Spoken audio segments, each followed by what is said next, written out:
कांग्रेस में मचे घमासान का समाधान निकालने के लिए सोनिया गांधी ने 5 घंटे लंबी मीटिंग की। सारे असंतुष्ट नेताओं को बुलाया गया, बात हुई, लेकिन वैसे कुछ हुआ नहीं जो कांग्रेस के नेतृत्व पर सवाल उठाने वाले नेता चाहते थे। हुआ सिर्फ इतना कि सोनिया गांधी ने सारे असंतुष्ट नेताओं के सामने एक बार फिर राहुल गांधी के नाम की ताली अपने गुट के नेताओं से बजवा दी और संदेश ये दे दिया कि राहुल गांधी के अध्यक्ष बनने से किसी को कोई एतराज नहीं है। बैठक में जो होना था उसका संकेत एक दिन पहले ही रणदीप सुरजेवाला ने दे दिया था। बैठक के पहले सुरजेवाला ने कहा था कि पार्टी में मामूली कलह है जिसे सुलझा लिया गया है और पार्टी के 99.9% नेता राहुल गांधी को अध्यक्ष बनाने के पक्ष में हैं।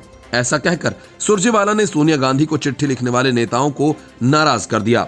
वे ज्यादा भड़के नहीं, इसलिए सोनिया गांधी ने रणदीप सुरजेवाला और केसी वेणुगोपाल को बैठक से दूर कर दिया।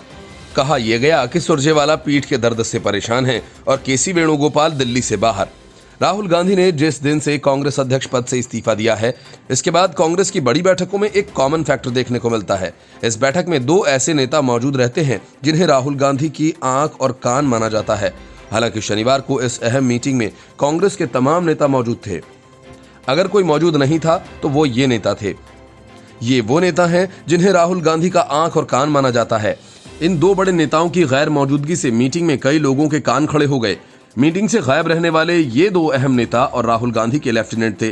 कांग्रेस के मीडिया इंचार्ज रणदीप सुरजेवाला और महासचिव केसी वेणुगोपाल। सुरजेवाला मीटिंग से उस वक्त गायब रहे जब मात्र एक दिन पहले ही उन्होंने कांग्रेस की अंतर्कलह को मामूली कहकर टालने की कोशिश की थी, जबकि इस मामूली कलह को सुलझाने के लिए सोनिया को सक्रिय होना पड़ा और उन्होंने मीटिंग बुलाई। रणदीप सुरजेवाला ने दावा किया था कि पार्टी में सब कुछ ठीक है।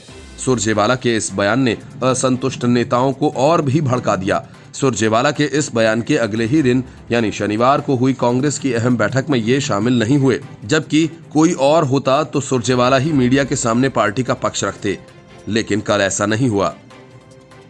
हालांकि जैसा कहा जा रहा है वैसा ही सब कुछ नहीं है। मीटिंग में गुलाम नबी आजाद ने सुरजेवाला पर भी तंज किया। उन्होंने कहा कि जब सब कुछ ठीक ही था तो मीटिंग बुलाई ही क्यों, और बुलाई भी गई तो ये 5 घंटे तक क्यों चली। आजाद ने कांग्रेस नेताओं की नई और पुरानी पीढ़ी के बीच पनपी खाई की भी चर्चा की और कहा कि अब पार्टी को एक होने की जरूरत है। असंतुष्ट नेताओं का एक बड़ा धड़ा मानता है कि कुछ नेताओं ने उनकी मंशा पर सवाल खड़े कर उनके दुख को भी और बढ़ा दिया। इसकी वजह G23 की प्रतिष्ठा भी धूमिल हुई है। बता दें कि मीटिंग में प्रियंका गांधी वाड्रा ने भी पार्टी में आंतरिक संवाद को मजबूत करने पर जोर दिया।